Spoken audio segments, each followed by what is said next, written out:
Saudara, kita berjumpa kembali pagi hari ini. Saya percaya kita semua bangun dengan tubuh yang sehat, tidak kurang suatu apapun.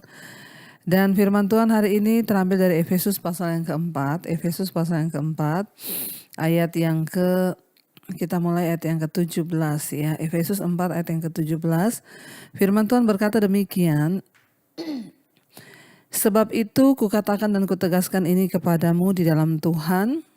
Jangan hidup lagi sama seperti orang-orang yang tidak mengenal Allah, dengan pikirannya yang sia-sia dan pengertiannya yang gelap, jauh dari persekutuan dengan Allah karena kebodohan yang ada di dalam mereka dan karena kedegilan hati mereka.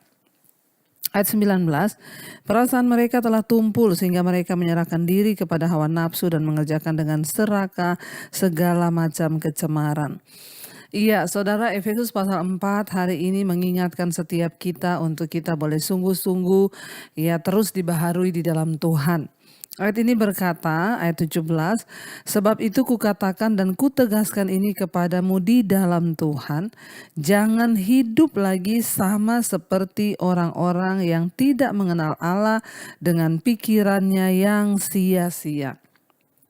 Saudara, jadi ternyata banyak orang di dalam jemaat, termasuk jemaat di Efesus ini, mereka itu sudah ada di dalam kumpulan berjemaat atau bergereja. Tetapi sesungguhnya mereka itu adalah kumpulan orang-orang yang tidak mengenal Allah. Jadi sekali lagi selalu saya ingatkan, jangan hanya puas menjadi orang Kristen, tapi kita harus sungguh-sungguh menjadi orang yang mengenal Tuhan, mengenal rencana Tuhan dan mengenal setiap kehendak Tuhan dalam hidup kita. Rasul Paulus mengingatkan kepada jemaat yang ada di Efesus, saudara ya. Dia bilang, sebab itu kukatakan dan kutegaskan ini kepadamu di dalam Tuhan. Jangan hidup lagi sama seperti orang-orang yang tidak mengenal Allah dengan pikirannya yang sia-sia. Apa ciri-ciri orang yang tidak mengenal Allah itu? Yang pertama adalah pikirannya itu sia-sia. Saudara yang terkasih, kalau orang itu pikirannya sudah sia-sia, pasti perbuatannya sia-sia, hidupnya sia-sia, semua yang dia lakukan juga sia-sia. Ya, karena itu kita ini sering melihat dan mendapati bahkan di sekeliling kita orang yang menyebut dirinya Kristen, bahkan mungkin sudah pelayanan di gereja, terlibat dalam segala kegiatan, bahkan mungkin majelis pendeta atau siapapun. Tetapi kalau hidup kita ini tidak mengenal Allah, maka pikirannya itu sia-sia, sehingga dia melakukan perkara-perkara yang sia-sia juga. Harusnya kita ini ketika mengenal Tuhan, saudara, pikiran kita ini menjadi pikiran yang dibaharui. Kita tidak lagi melakukan hal-hal yang sia-sia. Contoh, masih banyak orang yang mengatakan dirinya ya orang Kristen, majelis, pendeta bahkan, tapi mereka melakukan hal-hal kegelapan, mabuk-mabukan, ya minum-minuman keras, bahkan ya merokok dan melakukan segala hal yang sia-sia. Kalau kita pikir dengan akal budi yang Tuhan berikan, sebenarnya semua itu apa keuntungannya bagi kita? Rasul Paulus berkata, ya segala sesuatu itu kamu tidak ada yang melarang untuk melakukan. Apa saja yang kamu mau lakukan, lakukan. Tetapi apakah itu berguna? Apakah itu bermanfaat? Ya, sekarang kita lihat orang-orang yang terikat dengan minuman keras, mereka mabuk, yang terikat dengan rokok, itu faedahnya bagi hidup kita tuh apa? Ya, apa yang membawa kebaikan gitu ya, kalau kita benar-benar pikiran kita sudah dibaharui. Bahkan orang-orang yang sungguh-sungguh mengenal Allah, mereka tidak akan melakukan hal-hal yang sia-sia. Contoh, kita membuang waktu dengan kita bermain game seharian, dengan kita bermain handphone tanpa ada arah atau tujuan yang pasti. Saudara, mari kita semua mulai memperbaharui diri dengan cara kita memiliki pikiran yang benar. Karena kalau pikiran kita sia-sia, maka kelakuan kita sia-sia, perbuatan kita sia-sia, maka dalam hidup yang singkat ini kita tidak akan memperoleh apa-apa, apalagi memperoleh tujuan Tuhan. Ingat, kita hidup ini hanya sementara. Alkitab berkata 70 tahun, itu pun kalau nyampe, banyak yang tidak nyampe. Kita harus terus menghitung hari ini, berapa banyak waktu yang tersisa bagi kita. Mari jangan punya pikiran yang sia-sia.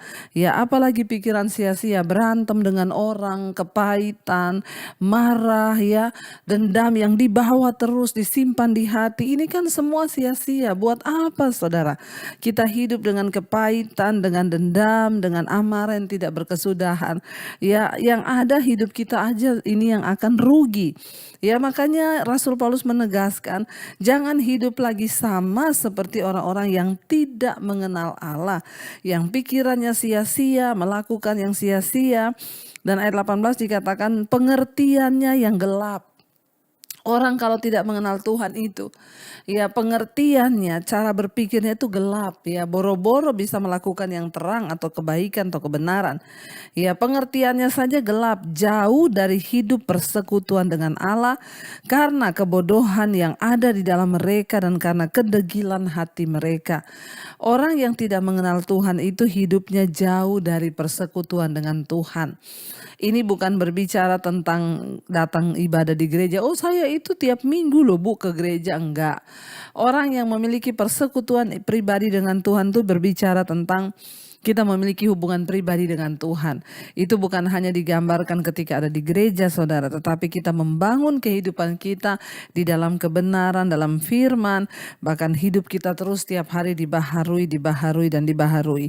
Kenapa saudara? Karena hanya orang-orang yang mengalami Tuhan, pikirannya dibukakan, pengertiannya diterangi, mereka lah yang akan melihat hidup yang berkualitas di dunia ini. Nasibmu akan berubah saudara. Tidak ada nasib yang tidak dapat diubahkan. Tetapi saya selalu berkata, perubahan nasib itu akan diikuti oleh perubahan karakter. Waktu kita sungguh-sungguh memperbaharui hidup kita, ya kita menjadi orang-orang yang pikirannya tidak sia-sia, pengertiannya tidak gelap, ya tetapi di dalam terang, maka kita akan melihat ya.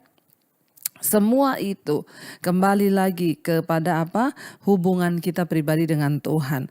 Orang-orang yang tidak mengenal Allah itu memiliki kehidupan yang jauh ya, ada persekutuannya dengan Allah. Ya, mereka memang berkata mengenal Allah tetapi mereka tidak bersekutu dengan Tuhan. Artinya apa? Orang yang bersekutu dengan Tuhan itu dimanapun dia tahu, dia menyadari ketika dia akan melakukan dosa, dia tahu Tuhan melihat, dia tahu hidupnya itu adalah milik Tuhan. Ya, dan akhirnya saudara, kalau orang hidup jauh dari Tuhan maka pikirannya gelap, pikirannya sia-sia ya karena kebodohan di dalam hati mereka. Apa yang membuat kita bisa menjadi manusia yang bijaksana dan pinter? Ya hanya satu, firman Tuhan. Kalau saudara rajin membaca firman, hidupmu dipenuhi dengan firman, pikiranmu dipenuhi dengan firman, maka saya yakin dan percaya firman itulah yang akan mengubah karakter kita. Bahaya sekali saudara, orang yang tidak mengenal Tuhan itu saudara dikatakan ayat 19, perasaan mereka tumpul sehingga mereka menyerahkan diri kepada hawa nafsu dan mengerjakan dengan serakah segala macam kecemaran. Orang yang tidak mengenal Tuhan itu perasaan mereka tumpul, udah mati rasa terhadap dosa. Bahkan dia melakukan dosa, dia berpikir itu adalah sebuah kebenaran. Orang kalau pikirannya tumpul, kita mau nasihati seperti apa juga itu saudara. Ya susah, kecuali dia mau berbalik kepada Tuhan, menyerahkan hidupnya kepada Tuhan. Karena itu saya berdoa, biarlah kita semua hari-hari ini semakin hari semakin mendekatkan diri kepada Tuhan. Jangan sampai perasaan kita menjadi tumpul, sehingga kita ini mengerjakan dengan serakah segala macam kecemaran, segala macam dosa, segala macam hal-hal yang tidak berkenan. Ya bahkan ya kita menyerahkan diri kepada hawa nafsu. Ya saya berdoa supaya setiap saudara sungguh-sungguh diubahkan Tuhan. Kita semua menjadi manusia yang baru, yang senantiasa mengenal segala jalan-jalan Tuhan, agar hidup kita semakin hari semakin berkenan di hadapannya. Saudara, mari kita mau renungkan firman ini, kita mau tundukkan kepala. Mari kita sama-sama datang kepada Tuhan saudara, membawa hidup kita kepada Tuhan. Hanya Dialah yang sanggup mengubahkan hidup kita. Hanya Dialah yang sanggup menjamah. Kuncinya hanya kita mau buka hati di hadapan Tuhan. Kuncinya kita berserah kepada Dia. Kuncinya kita mau menyerahkan seluruh hidup kita kepada Tuhan, supaya hidup kita boleh sungguh-sungguh diubahkan dan dipulihkan. Mari datang kepada Tuhan pagi hari ini. Katakan, kami buka hati di hadapan hadirat-Mu Tuhan. Hidupku di altar-Mu. menyembah-Mu. Kami buka hati bagi-Mu Tuhan, ambil alih seluruh hidup kami. Saat kami datang berserah kepada-Mu Bapa, saat kami membuka hati kami bagi Tuhan, maka saat itulah Tuhan Engkau ambil alih seluruh hidup kami. Apa yang tidak sanggup kami lakukan karena keterbatasan kami sebagai manusia, itu akan dilakukan oleh Tuhan di dalam hidup kami. Terima kasih Tuhan Yesus, Engkau yang mati bagi kami, Engkau menyerahkan seluruh hidup-Mu bagi kami, supaya kami menjadi ciptaan yang baru Bapa. Kami tidak mau hidup sama seperti orang yang tidak mengenal Allah. Kami mau sungguh-sungguh mengenal Tuhan dan jalan-jalan-Mu dalam hidup kami. Kami ingin menjadi orang-orang yang bukan hanya sekedar Kristen, tetapi kami mengenal Tuhan dan kebenaran-Nya.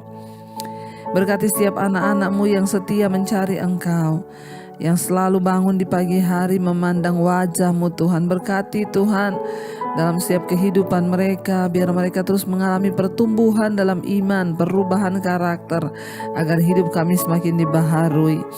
Berkati Tuhan setiap mereka yang hari ini sedang ada dalam pergumulan yang berat, sakit penyakit, masalah hutang piutang, apapun Tuhan turut bekerja.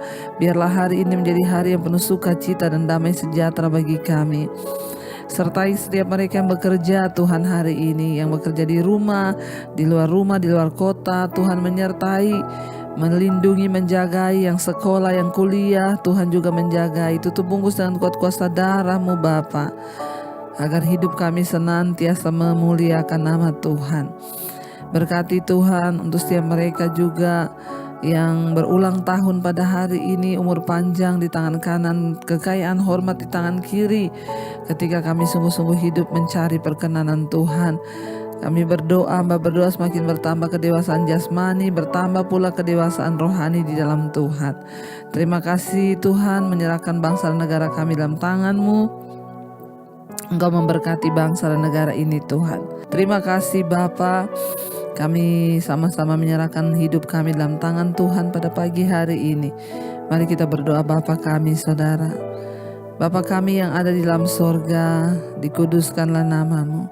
Datanglah kerajaan-Mu, jadilah kehendak-Mu di bumi seperti di sorga. Berikanlah kami pada hari ini makanan kami yang secukupnya, dan ampuni kami akan kesalahan kami, seperti kami juga mengampuni orang yang bersalah kepada kami. Janganlah membawa kami dalam pencobaan, tapi lepaskan kami daripada yang jahat. Karena Engkau yang punya kerajaan dan kuasa dan kemuliaan sampai selama-lamanya. Mari buka hati dan tangan-Mu saudara, terimalah kiranya berkat dari Allah Bapa, cinta kasih Tuhan Yesus Kristus, penyertaan Allah Roh Kudus menyertai hidupmu mulai hari ini bahkan sampai kali yang kedua. Tuhan Yesus datang menjemput kita, nama kita tercatat dalam kitab kehidupan. Dalam nama Tuhan Yesus yang percaya diberkati Tuhan, katakan bersama, amin, amin, amin. Tuhan Yesus memberkati. Shalom dan Immanuel.